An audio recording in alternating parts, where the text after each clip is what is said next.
All righty, welcome. It's always fitting being part of the Southeastern Conference now to be in Atlanta. This is where you always want to be, and I just want to say we appreciate all that you do in covering our sport.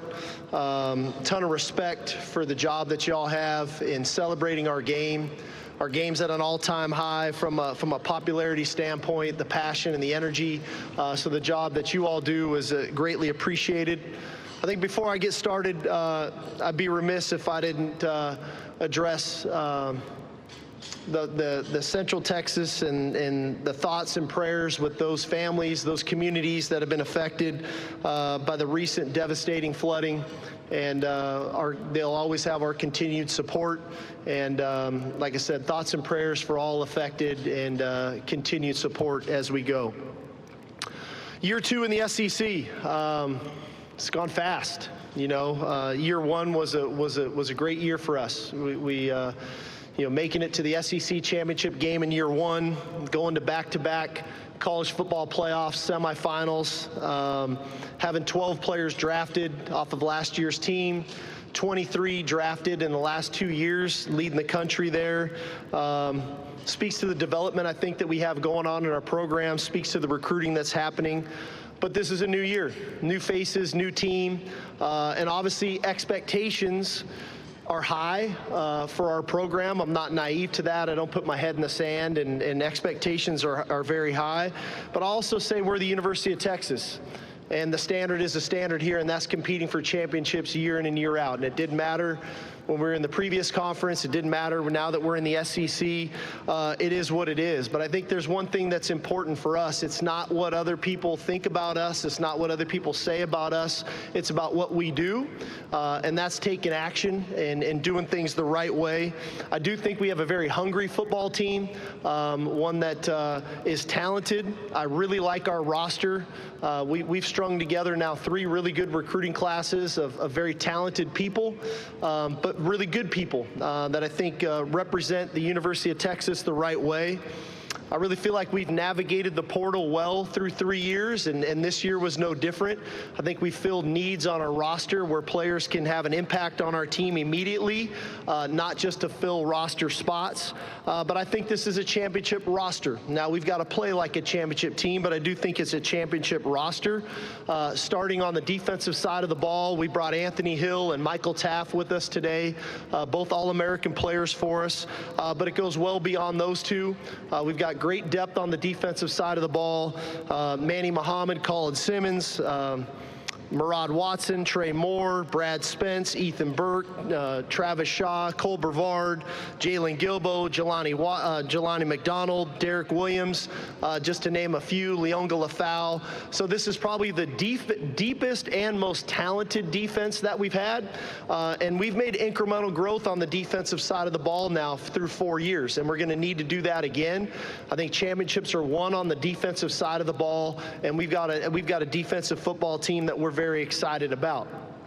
From a special teams perspective, the one thing I love is that we've got all seniors. I've got a senior long snapper, a senior holder, senior punter, senior kicker, senior kickoff guy. And so the experiences that they've had and what they've been through, I think is going to serve us well as the season goes on. So we're excited about that unit. And then obviously offensively is probably where we've had the most turnover. We've got a new quarterback, Arch Manning, if you didn't know. He's replacing Quinn, who had a great 3 years for us, but we're replacing a lot of offensive linemen. We're replacing receivers, tight ends, but that unit is really good. We're returning the leading rusher in the SEC in Trey Wisner, which some of you probably don't even know that, but bring that to your attention. We get Cedric Baxter back with the addition of Jarrett Gibson, who played a ton as a true freshman for us, along with Christian Clark in that room. The receiving core is one we're really excited about. We've had receivers drafted in the first round in the last 2 years draft, but this group is really good. DeAndre Moore is kind of the leader of that group, who played a ton for us last year in the slot. Ryan Wingo was a true freshman last year, who probably in a lot of other schools probably had more opportunities, but when you had the room we had, he was very efficient, had a bunch of catches in critical moments for us. We're excited about him. We brought in Emmett Mosley, a transfer from Stanford, who had 50 catches there as a true freshman at Stanford. Stanford, who we're excited about, to go along with a really good recruiting class and a group of young guys, Parker Livingstone leading that charge of younger players in that room. And then at tight end, we lost a really good player in Gunnar Helm. We brought in Jack Endries from Cal, who was a great player there, with an uptick of young players, Jordan Washington, Spencer Shannon, to go along with Amari Winston and Nick Townsend. We're excited about that group. And on the offensive line, we're replacing 4 starters. DJ Campbell being the one coming back, but Cole Hudson's played a ton of football for us. We found out a lot about Trevor Gooseby last year. He played in some big-time games against some big-time fronts. We're excited about him. But the beauty of when you have that group the way that we had it for the last few years, we had a chance to develop offensive linemen.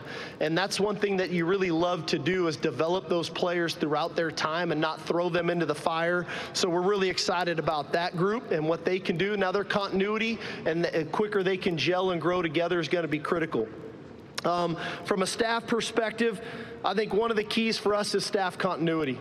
We've had turnover at position coaches, but we've had the same offensive coordinator, the same defensive coordinator, same special teams coordinator, and same head coach now for 5 straight years, which I think has been big for us. Because we know our schedule is going to be really challenging. We've got road games at Ohio State, at Georgia, at Florida, at Kentucky, which are all going to be very difficult environments to play in, not to mention playing in the Red River rivalry in Dallas every year against Oklahoma, and then playing at home against a couple traditional rivals again with Arkansas and A&M. The SEC this year, which is a great challenge for us. We're looking forward to it. But at the end of the day, I talked about the popularity of our sport. I think the popularity of the Texas Longhorns is at an all-time high as well. And so I appreciate our fans and their support. We averaged over 8 million viewers a game last year on TV. We averaged over 102,000 people in attendance at DKR last year, which was 5th in the country. Our season tickets were sold out in May for the 4th straight year. And so the environment at DKR has changed if you haven't been back in a while. It's an electric atmosphere. Love our fans and the support that they give us for that. But I think the key for us this fall is we got to go enjoy this journey. We need to be present. We need to be present in the moment, enjoy the journey, and then ultimately finish the mission. Right? We've been close. We've been there. We've been knocking on the door the last 2 years. But to go do that, we need to take it one step at a time as we embark on the summit that we're looking for. And that's going to take great discipline. It's going to take great commitment. It's going to take great toughness, mental and physical toughness that's needed. And it's going to take accountability for our actions and doing our job. And so I think we've got the culture in place to do that. We've got the connectivity on our roster. These guys have grown up together. I was thinking about Arch and Ant today. These guys don't know any different in college than playing for a conference championship and being in the college football playoff. That's what their experience in college has been so far. So it's going to take the resiliency, the confidence, and the belief, and it's going to take being at our best when our best is needed. And that's going to be late into December and into January if we want to accomplish the things that we think we're capable of accomplishing. So looking forward to it. Again, appreciate all that you do in supporting college football. And with that, we'll open it up. Coach, thank you for your comments. If you have a question, raise your hand. We'll get a microphone to you. So we're going to start right here in front of me, about 4 rows back. Coach, Ryan Shapiro, Texas Sport Network. Hope you're doing well today. I just want to ask, over the last couple of seasons, the red zone offense has faltered a little bit in late game situations, in big moments too. I just want to ask if the red zone offense being better would help push you guys over the hump to get you into that national championship game. That was a good start, man. Come on, get up with jabs right there, right off the rip. Yeah, I mean, clearly, the last 2 years we've had the ball inside the 10-yard line to score, to either play for a national championship or tie a game to go play for a national title. So huge point of emphasis of ours. Every year as a staff, you look for areas of improvement and where you can improve your team. And as a coaching staff, that's clearly been an area for us where we want to improve and need to improve. I think that our staff has put forth the effort to do that. I think our players recognize that. Hopefully that we're good. Like I said, we need to be at our best when our best is needed. And those are 2 critical moments of the last 2 years years where we needed our best and we just weren't quite at our best as coaches and or players. And so big point of emphasis of ours. Hopefully next year you ask me a different question. You say, since you got that resolved, what are you working on this year? Coach, we're going to stay over on the left-hand side. Hi, Coach Travis Brown, KVTX. With the new enforcement arm, the CSC, how confident are you that if a enforcement is laid down on a team that they will do what's best for college football as a whole and not work in their own self-interest? Honestly, I have no idea. I don't know. We're in such the beginning stages of this thing. I think that everybody is operating differently. Everybody's trying to navigate this differently, and what are exactly the rules, and are they going to be enforced? Nobody really knows. One thing about me, I tend not to get into the hypotheticals of what might be. I tend not to worry about what might happen down the road. I try to keep my focus on what we're doing, and my focus is on our team. And that's, you know, the more time I spend on those things outside of our team, then I'm doing a disservice to our players and to our team. So I'm going to let the powers that be figure that out. My job is to be the best head coach I can be for the University of Texas. Coach, we're going to stay in front of me, second row. Kirk. Kirk Bowles from the Houston Chronicle. I was curious about the linebacker position, how strong you feel like it is, and I don't know if you move Colin around from edge rusher to linebacker. Yeah. No, great question. It all plays out. We tried to make it a really versatile room. And we know about the versatility of Anthony Hill, his ability to play off the ball and off the edge. Leon Galafau is a steadfast player for us there. We love the development of Anthony Smith and how far he's come, and excited about him. And we love the addition of Bo Barnes and the physicality that he brings and the speed factor that he brings and the size. But we also moved Trey Moore to linebacker, and we brought in Brad Spence, two guys that both play off the edge and play off the ball linebacker. And if you really look at the body type of a Colin Simmons, he really can do those same types of things. And so we're trying to create a room where we can give multiple looks but still stay true to who we are. But you got to have the players to do that. And I think that we've recruited that room that way. And I think PK has done a great job of evolving the defense with Coach Nansen to allow our players to utilize their versatility to make it difficult on our opponents. Coach, we're going to go over to the right-hand side section. Hey, Coach. Hamilton Culpepper with Bulldog Illustrated and The Hammy Show. With the recent news that today that Tyler Atkinson committed to Texas, and you got Justice Terry last year, how do you come into the state of Georgia, get those guys, and what's the importance of locking up some national big-time recruits? Well, I can't speak directly towards any recruit. I'm not trying to not answer your question, just so you know the rules there. I think in this day and age of recruiting, one thing is of note. Players are leaving states all over the place, going to other states to go play. And we've had a ton of players leave the state of Texas and go play at other schools. We've obviously made it a point to recruit more in the southeastern region. I think when we moved into the SEC, it was a lot more natural for players from Louisiana, Alabama, Florida, Georgia to be willing to come play at the University of Texas. They were already kind of going to A&M because they were in the SEC, but now that we've joined the conference, it's a lot more palatable for those families and for those kids to want to come play at Texas, knowing we're playing in the Southeastern Conference. And so we've tried to take advantage of that. Again, we don't major in that, but we do definitely try to recruit the high-level players that fit our scheme, that made of the right stuff, not only as football players but as people. And so far so good. You know, like I said, we recruited Florida, we recruited Georgia, we're recruiting Alabama, we're recruiting Louisiana, and it's been good to us. But at the same token, we're still recruiting the state of Texas. We got a lot of great players in our own state as well. So, but again, I think we've got a good product, and the product is what we've been putting on the field and in the classroom, and the success we've had as a team, success our players have had in the classroom, and then the success that our players have had getting drafted in the NFL. And I think all those things adding up are, you know, we're an attractive school for players to want to come take a look at. And then if we can start to develop the relationships the right way and start to weed out some of those that are just there to take the trip and really hone in on the ones that we think fit us, then we try to take advantage of it. Coach, we're going to go straight in front of me, second row. Cedric. Hey, Steve. Cedric Golden, Austin American-Statesman. Arch Manning carries himself like he's 30 years old. How will that maturity benefit him as he takes on this challenge of being the starter? Well, I think he learned a lot over time, right? And so for Arch, he grew up in this era of seeing high-level football. He's watched Super Bowls, he's watched gold jackets getting put on, he's been to playoff games, he's been recruited at the highest level as the #1 player in the country. He watched Quinn navigate through, the ups and downs of being a starting quarterback at the University of Texas. And I think the one thing that you find out about Arch is, one, he's got a very even keel about him. Two, he's very quick-witted. He's got a great sense of humor about himself, and he's okay to laugh at himself. And I think that that's a great quality to have, because at the end of the day, there's going to be adversity that's going to strike this season. And we all talk about resiliency and grit and all those things that are needed when adversity strikes.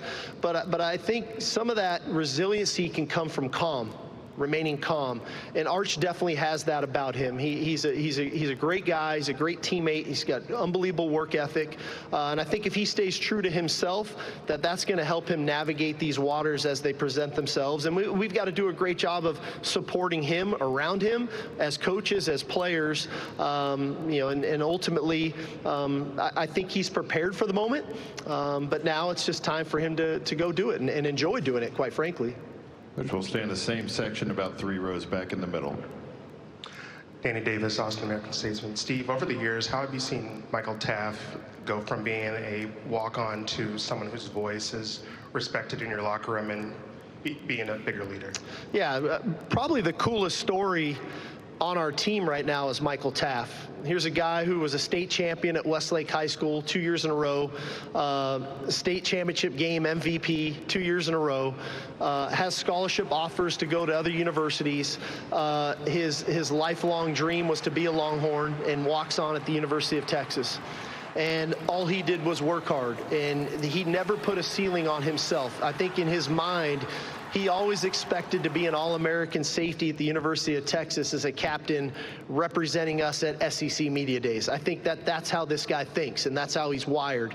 And so now, when you chronologically look at his path of walking on, being Scout Team Players of the Week, earning a little bit of playing time on special teams, to earning a little bit of playing time on defense, to becoming a regular down player on defense, to becoming a frontline starter on defense, to becoming an All-American on defense. It's like, how do you not respect the guy? All the while, the way he carries himself and the way he represents the University of Texas in our community, I think is something to be admired. And I think that's what his teammates do. They respect him, they admire him, and he's probably as hard on his teammates as he is on himself, and he's probably harder on the other walk-ons than he is on himself, because he knew what he had to do to earn what he got. And so I couldn't be happier for him. It is huge for us that he decided to come back for his senior season. His leadership, his ability to communicate in the back end for us. I mean, he is like a coach on the field. And so, just proud of him and proud to be his coach. And like I said, I think nobody deserves the accolades that he's getting more than Michael Taft right now. With Horns Illustrated. So this season, Horns Illustrated is going to write a lot of stories. We're going to post a lot of social media posts about Anthony Hill, about Arch Manning, about Michael Taft. But who should we absolutely not forget to mention in these stories when we write about them? Because these teammates or these coaches or these unsung heroes we never hear about are the reason why they're so great. Yeah, I think we have a bunch of great stories. I referenced Trey Wisner, like this guy's gone unforgotten. Like he has a 1,000-yard rusher in the Southeastern Conference last year. It's a fantastic story of who he is. I think that there's so much work that goes into developing our players. You think about our strength staff, you think about nutrition, you think about academics. I'm going to brag on our academic team for a minute. When we got to University of Texas, at the end of our spring semester, we had a 2.32 team GPA in 2021, which is, I couldn't believe it. And I said, man, I know the University of Texas is a tough school, but that's really low. Well, what was the byproduct of that team GPA? We went 5-7. We had 0 players drafted in the NFL draft. So we pour into the academic side of things. We pour into the culture. At the end of the spring semester in year 2, we have a 2.78.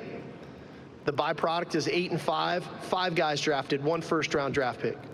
At the end of year 3, the team GPA is a 2.98.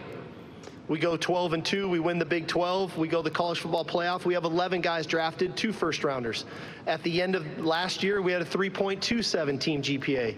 We go 13 and 3, we go the SEC championship game, we have 12 guys drafted, 3 go in the first round.